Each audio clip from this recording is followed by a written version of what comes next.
Parashá Vaet Hanan. E vamos começar lendo Devarim 3, 23. E diz assim: Moshe diz: E roguei ao Eterno naquele tempo, dizendo: Eterno Deus, tu começaste a mostrar ao teu servo a tua grandeza e a tua mão forte. Pois que força há nos céus e na terra que faça como tuas obras e como teus feitos extraordinários. Deixa-me passar, rogo-te, e verei a boa terra, que está além do Jordão, este bom monte e o Líbano. E o Eterno irou-se contra mim por vossa causa, e não me escutou. E o Eterno me disse: Basta, não tornes a falar-me mais nisto. Sobe ao cume da colina e levanta teus olhos para o ocidente, para o norte, para o sul e para o oriente, e contempla com os teus olhos, porque não passarás esse Jordão. E ordena a Josué, anima-o, fortalece-o, porque ele passará na frente desse povo, e ele o fará herdar a terra que verás. E ficamos no vale, defronte de Beit Peor. Então, aqui os sábios, os rabinos, eles explicam algumas coisas interessantes, tem muitos comentários sobre isso. Mas um deles, a palavra Vaet Hanan, ela tem o significado de você pedir não contando com o seu mérito, mas você fazer um pedido clamando a misericórdia, a benevolência de Akadosh Baruch Hu. Mas uma das coisas importantes que a gente tem que entender, e obviamente o Eterno não permitiu de qualquer maneira, mas a primeira pergunta que eu queria fazer para vocês participarem, as pessoas dos grupos também, em uma frase: por que Moshe insistiu? Por que Moshe insistiu tanto para entrar na terra com o povo judeu? Por que ele ficou insistindo tanto? O que vocês acham? Em uma frase, o pessoal dos grupos, quem está supervisionando, fala para mim o que é que eles estão falando, e vocês também. Por que Moisés insistiu tanto? Por quê? Na verdade, não. Aí é que está. Não está focado nele o desejo de entrar. Na verdade, também não. Ele não está focado nele. É o desejo de conduzir o povo. Por quê? Rafael vai dar uma olhadinha nos grupos, a resposta das pessoas. É um desejo de conduzir o povo. Por quê? Com Moshe, as coisas funcionavam. Com Moshe, as crises eram superadas. As dificuldades não impediam o povo. Então, ele sabia que se ele guiasse, ia dar tudo certo. Ele tinha essa certeza. Era bom para o povo, era melhor para o povo ele guiar. Então, Moshe tinha essa convicção, de que seria melhor para todos que ele fosse, para o benefício da comunidade, não dele. Não é nenhum sonho dele, não é nenhum desejo dele, mas o fato dele ser um pastor fiel, ou seja, uma pessoa que guarda a comunidade e sabe e fica preocupado que sem a presença dele, talvez não vai dar certo, as pessoas não vão conseguir, talvez o próximo líder não vai conseguir segurar as coisas, não vai conseguir resolver os conflitos. Então essa era a preocupação de Moshe. Essa preocupação é real. E uma das coisas, tem muitas coisas aqui, tem muitas interpretações, comentários dos rabinos, mas uma das coisas que Akadosh Baruch Hu mostrou é que o que vai manter as pessoas firmes, a garantia do povo judeu permanecer até o final, o que aconteceu, porque nós estamos nos últimos dias, e está aí a nação de Israel, é a Torá. É a própria Torá. Mesmo que o povo caia, mesmo que o povo tropece, a própria Torá, ela vai garantir a permanência do povo judeu. Então, o que o Eterno, entre várias outras coisas, está mostrando é que nenhum homem pode superar aquilo que é a maior garantia dada pelo Eterno, que são suas palavras, que estão na Torá. Por melhor que seja um líder, mesmo, o próprio Mashiach, que vai vencer as forças negativas, vai trazer a era messiânica, mas mesmo Mashiach está sob o jugo da Torá, que a Torá é a garantia, o pacto do povo judeu com o Eterno. Muito bem, e o outro fator é, por que esse nome Vaet Hanan? Porque Moshe, uma pessoa com tantos méritos, um homem tão elevado como Moshe, ele faz um pedido contando só com benevolência divina. Por quê? Porque a proximidade do Eterno, ela nos coloca em contato com uma realidade tão perfeita, que isso faz brotar dentro de nós uma humildade verdadeira. Porque a gente vê que nós não somos absolutamente nada diante de Hakadosh Baruch Hu. Então essa humildade que Moshe tinha era resultado da proximidade dele do Eterno. Muito bem, essas são as primeiras reflexões. Agora vamos avançar um pouquinho. Vamos para Devarim 4, 1 a 9. Uma das coisas importantes hoje, eu queria trazer, mas eu vou primeiro tratar dos assuntos. Alguns assuntos primeiro, mas eu quero tratar um assunto que eu vou considerar o assunto principal dessa paraxá, que é o ensinamento do Rabino Shimshon Brisker. Um dos livros dele, ele ensina algo muito profundo, que eu meditei sobre isso e passei a entender de maneira também profunda. Ele fala o seguinte: a Torá revela a realidade. Parece uma coisa muito simples, mas é muito profunda. Em outras palavras, a Torá é mais do que uma fé. A Torá é mais do que uma doutrina. A Torá revela a própria realidade. Nós vamos entender isso hoje e nós vamos captar isso, meditar nisso. Mas vamos tratar de alguns assuntos primeiro. Devarim 4, 1 a 9 diz: E agora, Israel, ouve os estatutos e os juízos que eu vos ensino, para os cumprirdes, a fim de que vivais, entreis e herdeis a terra que o Eterno, Deus de vossos pais, vos dá. Não acrescentareis sobre a coisa que vos ordeno, e não subtraireis dela, para que guardeis os preceitos do Eterno vosso Deus, que vos ordeno. Então, o que o Eterno ele está trazendo aqui? E é muito importante a gente fazer uma reflexão para que a gente compreenda bem essas palavras, o que é a Torá, tanto a Torá escrita como a Torá oral.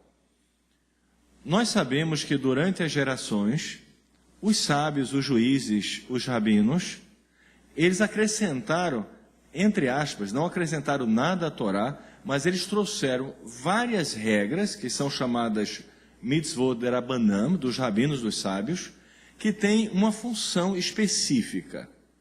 Essa função é criar uma cerca em todas as gerações, para que as pessoas de cada geração possam guardar as mitzvot da Torá. Isso tem aval no próprio livro de Devarim, capítulo 17, quando o Eterno diz que nós devemos ouvir os juízes da nossa geração em cada geração.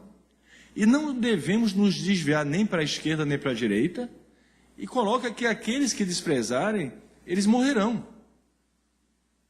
Então, em todas as gerações, o Eterno deu às autoridades rabínicas o direito de trazer certas emendas para que sirvam de cerca para que nós possamos cumprir a Torá. E isso ocorreu durante várias gerações. Desde a época dos saduceus, surgiram reformas. tentando sair dessa determinação, não aceitando essa tradição oral. Os primeiros foram os saduceus, e até hoje existem reformistas que acabam rejeitando isso. Mas, historicamente, o que é que nós observamos? O que aconteceu com essas pessoas que desprezaram as cercas? Elas acabaram criando estruturas que desprezaram a própria Torá. Então, na medida que elas tiraram as cercas, elas passaram a, periodicamente, gradativamente, descumprirem a própria Torá. Então, é muito importante nós compreendermos isso e nós termos, eu tenho falado isso várias vezes, nós termos o respeito à tradição de cada sábio que de geração em geração trouxe essa tradição oral, as halachot, né, que nos ajudam a colocar na prática a Torá. Por exemplo, nós vamos observar nessa paraxá um exemplo disso, a questão do tefilim e a questão da mezuzá. Mas não conta os detalhes, como é feito o tefilim. Não existe nada escrito sobre isso. Não existe nada escrito como você vai fazer a mezuzá, né? Apenas relata o que você vai escrever dentro deles. As palavras que devem estar dentro deles, mas não conta os detalhes. E essa tradição oral, ela foi confiada a Moshe. Moshe confiou a Yehoshua, a Josué, e foi passando de geração em geração até chegar os nossos dias. Eu estava pensando e meditando sobre isso, e eu, assim, pensei num exemplo fácil para a gente entender. Digamos que existe um restaurante no 10º andar. Esse restaurante ele está na varanda, justamente na parte de cima. Segundo a Torá, se você é dono do restaurante, o que é que você deve fazer imediatamente? Uma mitzvah da Torá, qual seria? Ele está na varanda do 10º andar. Qual é a mitzvah da Torá? Colocar parapeito. Mas digamos que o dono do restaurante observa que as pessoas, o parapeito não é muito alto, e as pessoas começam a ter o hábito de sentar no parapeito. E pior, às vezes pessoas que estão bebendo. Então, para evitar que a pessoa tenha um acidente, porque o objetivo do parapeito, quando o Eterno determina qual é o objetivo do parapeito? Evitar um acidente, que alguém venha a morrer. Aí digamos que o dono do restaurante fala, olha, a partir de agora está proibido sentar no parapeito. O que é que ele fez, gente? Não estava na regra, não é uma mitzvah da Torá. Eu estou dando só um exemplo, mas ele criou uma emenda que vai contribuir com o objetivo do parapeito, que é proteger as pessoas para que elas não caiam e não venham a morrer, e o sangue delas não fique, né, sendo o dono do restaurante, não seja responsabilizado pela morte daquela pessoa. Então, essas emendas, né, toda a halachá, elas são fundamentais, importantíssimas. E por isso, nós devemos estudar com muito afinco. Porque como o Rabi Yitzhak Luria disse, quem estuda a halachá quebra as kelipot. Ok? Então isso é muito importante, eu queria deixar para vocês. Agora, vamos entrar em alguns outros pontos, outras reflexões. Vamos abrir em Deuteronômio 4, 27 a 31.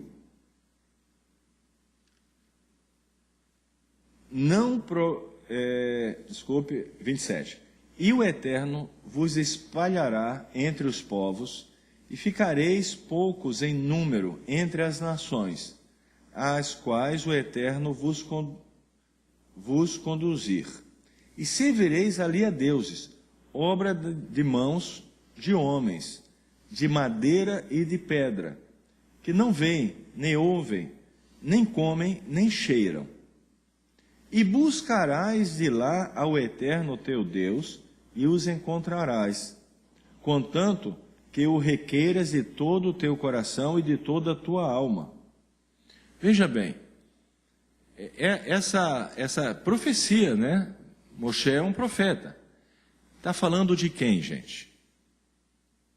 Está falando de almas nos últimos dias que foram colocar sua confiança na madeira. Que madeira é essa? Não tenha dúvida, é justamente o que aconteceu com nossas almas. Nós estávamos, no nosso passado, não muito distante, confiando na madeira, numa fé baseada totalmente na transmissão da responsabilidade que nos cabe a um homem. Como se isso fosse, né, trazer a redenção, né, enfim, todo tipo de promessas que existe nisso. E o Eterno diz que nos últimos dias, né, através dessa profecia de Moshe, que essas pessoas, elas vão fazer uma chuva. E elas vão buscar o Eterno e reconhecer o Eterno. E não é por acaso que nessa paraxá que nós encontramos essa profecia, ela tenha duas coisas extremamente importantes. Quais são as duas coisas extremamente importantes nessa paraxá? O que é que vocês acham? Quem já leu? Sim, duas coisas fundamentais. A repetição do decálogo, dos 10 mandamentos, e outra coisa fundamental, o Shema. Então, na medida que vem essa profecia, o Eterno, ele fornece o remédio para essa geração. E nós vamos agora entrar no ponto fundamental dessa paraxá, e vamos ter várias reflexões sobre isso, a questão do Shema. Então vamos abrir em Devarim, Deuteronômio 6, 4, Devarim 6, a partir do versículo 4. E diz: ouve Israel, o Eterno é nosso Deus, o Eterno é um. E amarás ao Eterno teu Deus de todo o teu coração, com toda a tua alma e com todas as tuas posses. E essas palavras que eu te ordeno hoje estarão sobre o teu coração, e as inculcarás a teus filhos, e delas falarás sentado em tua casa, e andando pelo caminho, ao deitar-te e ao levantar-te, e as atarás como sinal na tua mão, e serão por filactérios, tefilim, entre os teus olhos, e as escreverás nos umbrais, né, mezuzá, de tua casa e de tuas portas. Muito bem, gente. Agora eu queria fazer algumas reflexões sobre tudo isso e sobre os nossos caminhos, né, como a gente chegou até hoje nesse processo de libertação. O Talmud diz que uma das fontes de muita alegria é quando a pessoa resolve uma dúvida que está na mente dela. E a gente pode, de uma certa forma, testemunhar isto, porque hoje nós sentimos essa alegria e esse alívio. Porque no passado, quando nós tínhamos essa concepção do Messias de Roma, sem a gente notar, e hoje as pessoas que têm essa convicção, elas não notam, mas elas estão sempre tentando provar isso. Já notaram isso? A gente estava sempre falando sobre isso e tentando provar isso. E as pessoas que têm essa convicção, elas compulsivamente, elas tentam provar que isso é verdadeiro. Por que acontece isso? No âmago da nossa alma, existe uma faísca da luz divina, da luz do Eterno. Então, no âmago da nossa alma, nós sabemos o que é verdade e o que não é verdade. Então, mesmo quando a gente estava dentro dessa quelipá, ou seja, dessa estrutura, lá no fundo do nosso coração, pairava uma dúvida. E essa mesma dúvida paira até hoje nas pessoas que acolheram essa ideia romana, né, todo esse paradigma do Messias de Roma. E por isso elas, inconscientemente, elas não fazem outra coisa do que tentar provar e provar de todas as formas de que ele é o Messias. Porque lá no fundo, elas não acreditam nisto. Elas têm dúvida. E o Talmud diz que há uma alegria muito grande quando você consegue resolver uma dúvida. E essa alegria é o que nós temos sentido e um alívio muito grande. Porque hoje eu posso observar que, mesmo que eu tivesse no nível subconsciente, havia um conflito no passado dentro de mim. E esse conflito, ele foi resolvido na medida que nós fomos curados disso. Muito bem. A Torá, ela traz uma realidade. Eu falei no começo isso está em um dos livros do Rabino Shimshon Brisker. E o que quer dizer isso? Né? A gente vai observar cada mitzvah, cada mandamento, cada preceito, ela revela a realidade.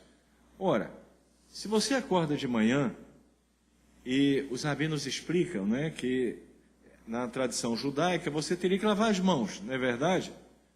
Porque haveria uma impureza nos dedos, né? Especificamente nos dedos. Então foi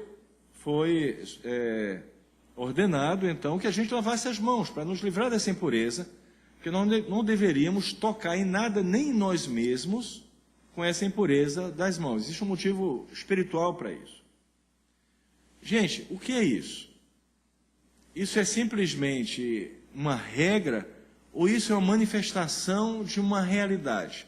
Ou seja, todas as pessoas quando acordam têm essa impureza nas mãos? O que vocês acham? Tem ou não tem? Tem.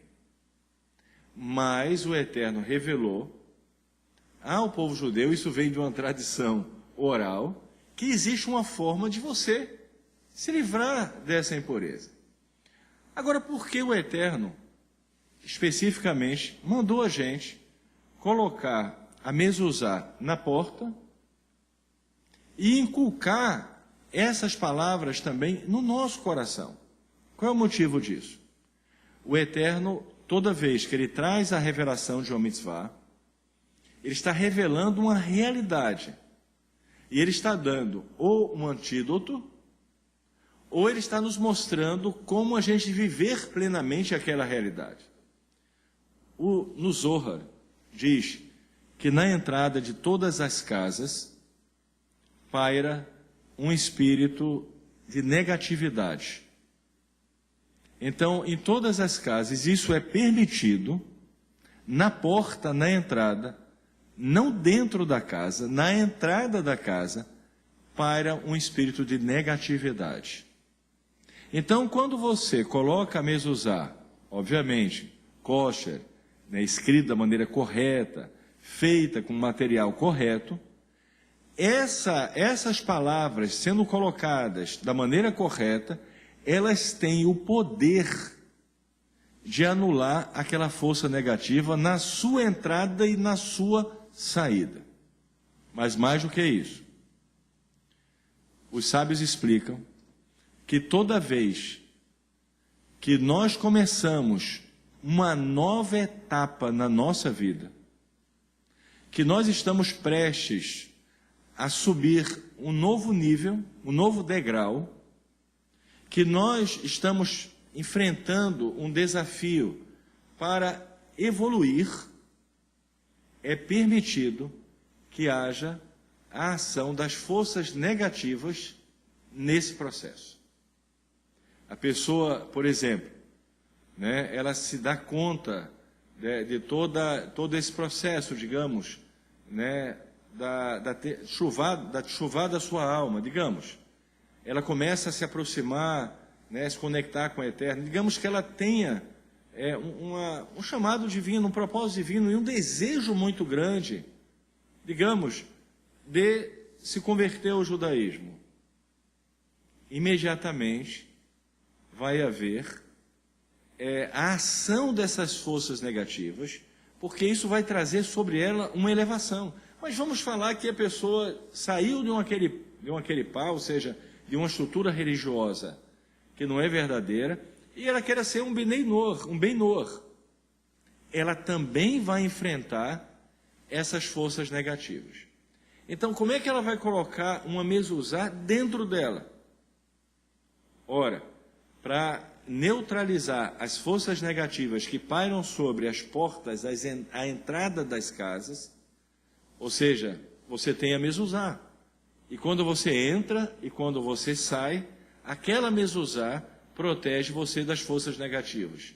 Mas como você vai ser protegido em toda na dinâmica da sua vida, cada vez que você está prestes a subir um degrau, subir o nível, como é que você se protege dessas forças negativas?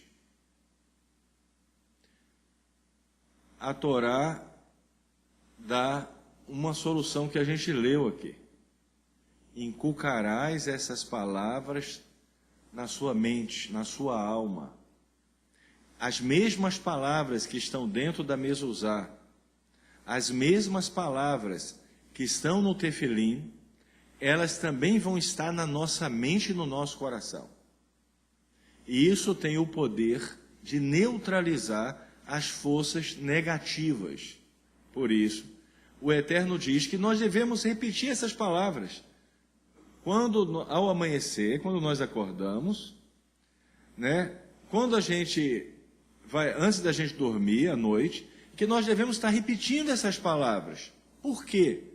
Porque elas, literalmente, elas vão nos proteger das forças negativas, que têm permissão de agir cada vez que nós estamos prestes a evoluir, a subir um degrau, a aumentar o nível em alguma área da sua vida que seja importante. A Torá diz: você não deve cometer ato sexual ilícito. Isso não é uma lei meramente moral.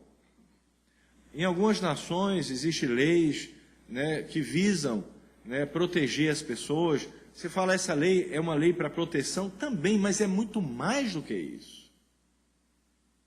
Porque a pessoa que fizesse um ato ilícito, seja um adultério ou outro ato ilícito, ela estaria, na verdade, trazendo sobre ela, tanto nesse mundo como no mundo vindouro, uma série de problemas gravíssimos. Então, a Torá está revelando a realidade. Cada mitzvah revela a realidade que existe nesse mundo. E na medida que nós seguimos a Torá, nós estamos entrando em contato com a realidade que foi disponibilizada pelo Eterno. Eu não sei se vocês estão captando isso. Então, a Torá não é simplesmente mais uma doutrina. A Torá é a própria revelação do Eterno, da realidade, de como se proteger das forças negativas, de como fazer coisas que de fato vão gerar mérito para você. Uma pessoa pode pensar, o que vai gerar mérito para mim? Uma vai ler a Torá e fala, olha, dar de tzedakah gera mérito. Ela sai na rua e vê pessoas que estão precisando de ajuda, ela vai dar de tzedakah para essas pessoas. A Torá diz que isso gera mérito. É uma realidade. Essa pessoa literalmente está fazendo a vontade de Akadosh Baruch Hu, e isso lhe concederá mérito. Agora, digamos que outra pessoa fala, não, isso é muito fácil. Eu vou subir aquela escadaria de joelhos, e lá em cima meus joelhos vão estar esfolados, e com isso eu terei mais mérito do que essa pessoa.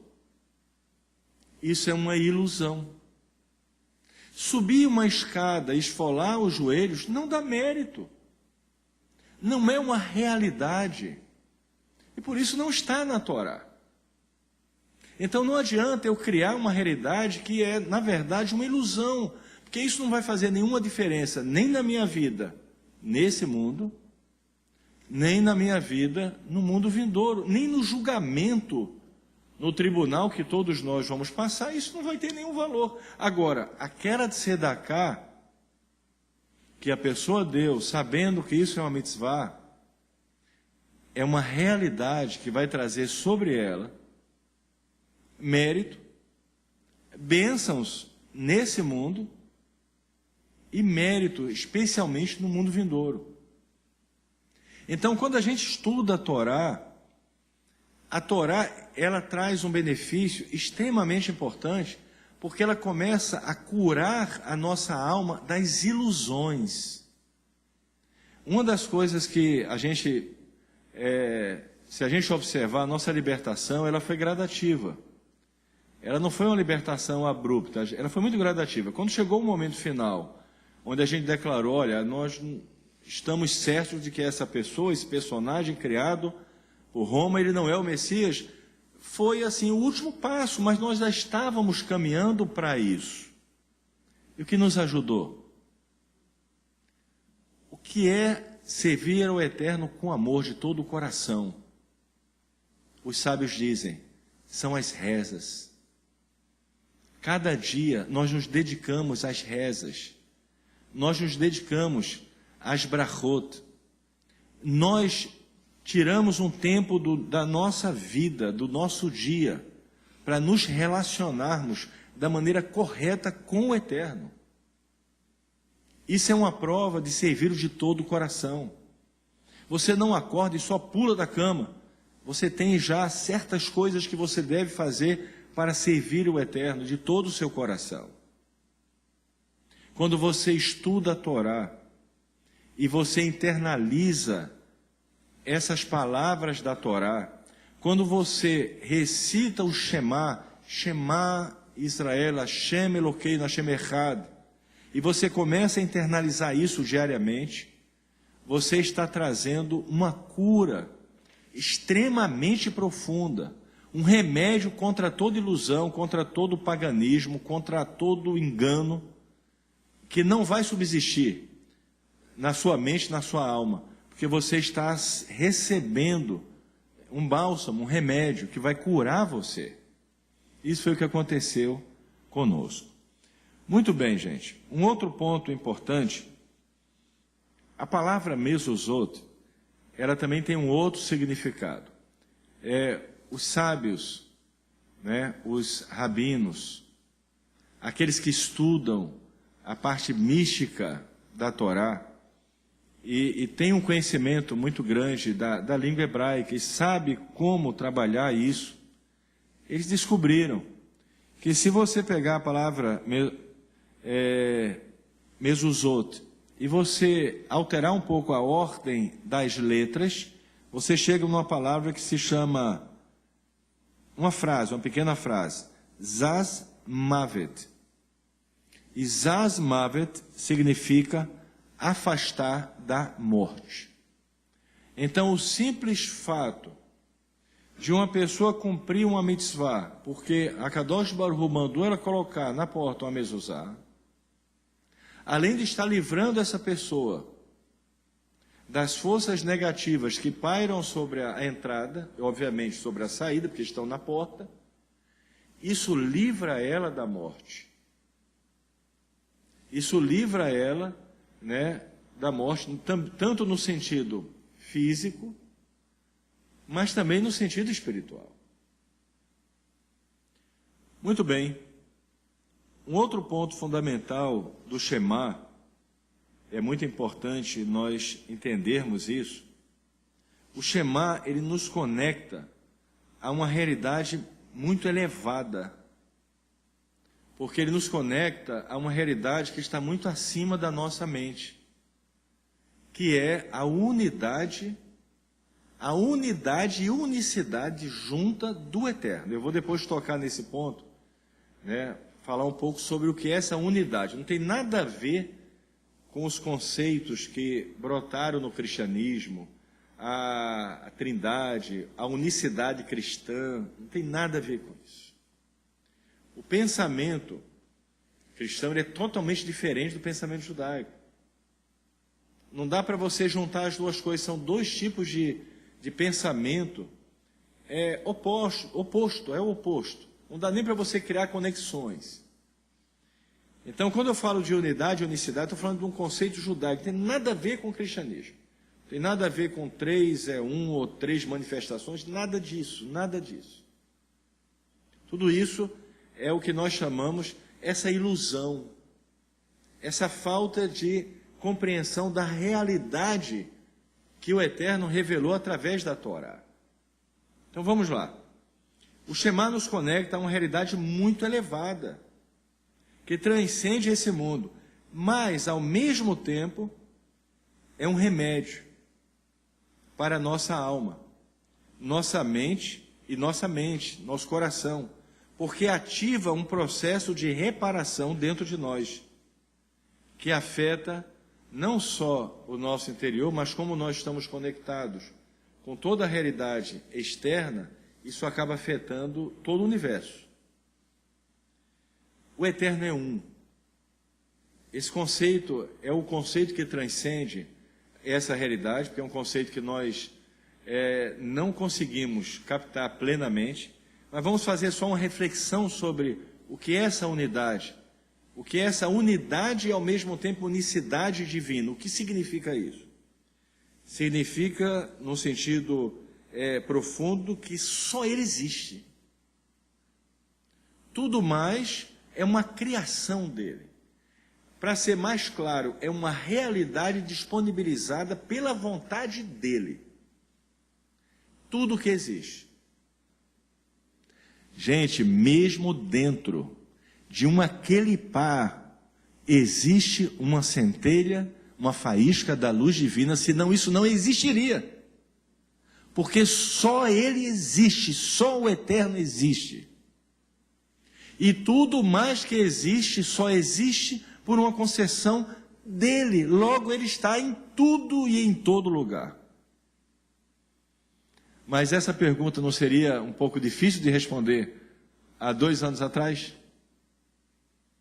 O que vocês acham? Seria chocante. Mas como? Porque nós tínhamos a ilusão de acreditar numa visão de Deus totalmente equivocada. Isso é muito perigoso. Porque uma pessoa pode viver dessa maneira, e quando ela chegar no mundo vindouro, ela não ser considerada uma pessoa que nem acreditou no verdadeiro Deus, no Eterno. Ela criou um Deus para si mesma. Isso é muito problemático, isso é muito complicado. Porque onde está a realidade? Ela está na Torá. Então, se eu não estudo a Torá, eu posso cair facilmente em várias ilusões, porque eu não tenho conhecimento da realidade. Vamos lá. O Eterno é um.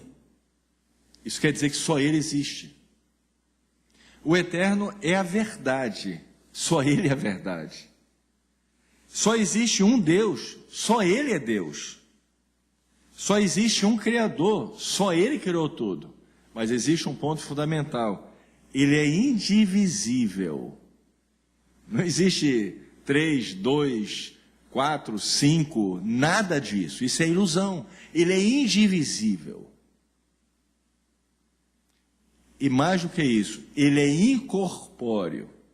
Aí vamos tratar desse ponto. Mas como ele é incorpóreo?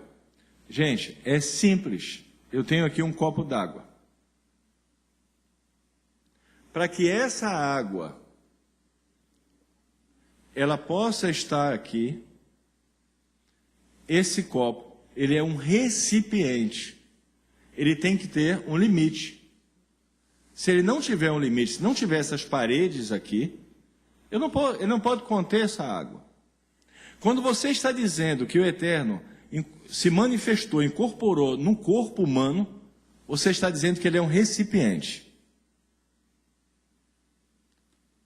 Ou seja, você criou um Deus, não é o Eterno. O Eterno não é um recipiente. O Eterno é a fonte de luz que preenche todos os recipientes que Ele criou. Mas ele não é um recipiente. Ele não tem limite, ele não tem nenhuma barreira, ele não é finito, logo ele é incorpóreo. Diga, vamos colocar Devarim 4:15. Então vamos ler, né? O Rogério trouxe aqui para a gente um Devarim 4:15. Vamos ler esse versículo, Passuca. E guardareis muito vossas almas, porque não viste imagem alguma no dia em que o Eterno vos falou em Horeb, no meio do fogo. Exatamente. Você não viu nada. Não existe nenhum recipiente, não existe limite. Quando a gente fala, ouve Israel, o Eterno é nosso Deus, o Eterno é um. Nós precisamos meditar em todos esses fatores. Ele é o único que existe.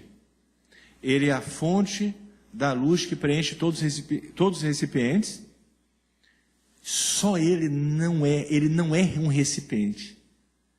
Ele é o Criador.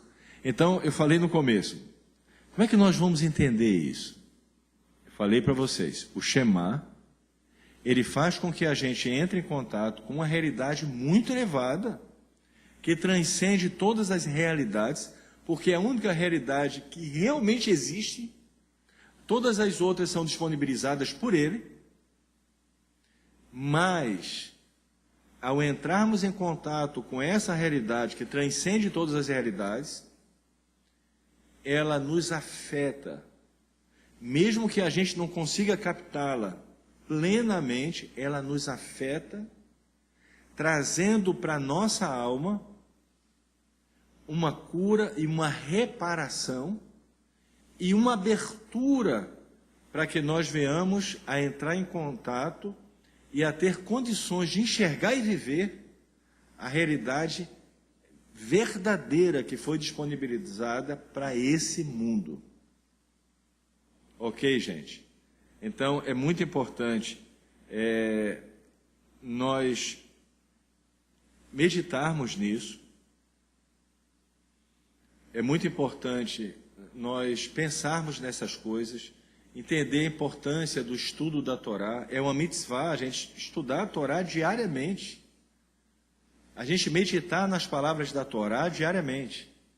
Mas, acima de tudo, e eu quero só enfatizar agora um ponto, antes da gente finalizar.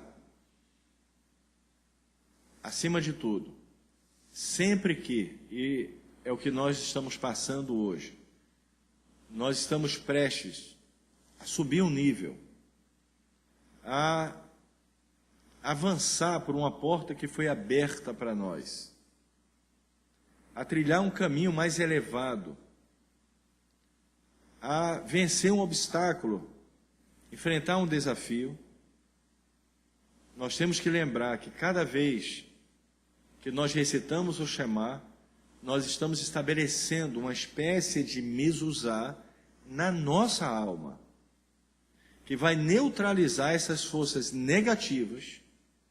E aí eu digo de uma maneira mais clara, nós estamos ativando processos que têm uma ligação direta com a realidade, e aí nós entendemos que a Torá, na verdade, ela foi um grande presente do Eterno para o povo judeu,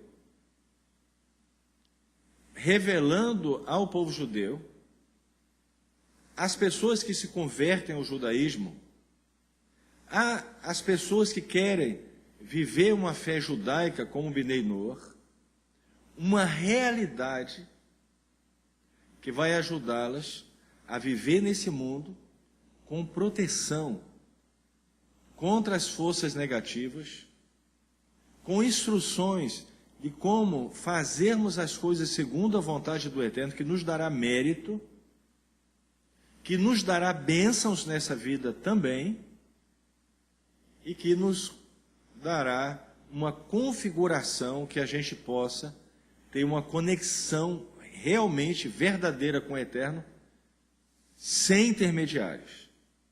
Sem intermediários. Isso é fundamental, né, para nós e para as pessoas, né, que estão no processo de libertação, sem intermediários. Uma conexão direta com Akadosh Baruch Hu. E, finalizando, né, essa paraxá também, a importância do respeito, a importância da consideração, a importância de entender e respeitar a tradição dos sábios do povo judeu em cada geração, e para a gente que está chegando agora, respeitar isso, ter a humildade de reconhecer a sabedoria desses sábios que estabeleceram cercas que nos ajudam a colocar as mitzvot em prática, que nos ajudam a colocar a vontade do Eterno em prática. Então, essa é a mensagem dessa paraxá, e devemos guardá-la, né, no nosso coração, nos fortalecer com ela e permanecer firmes nesse caminho que o Eterno nos concedeu. Shalom para todos.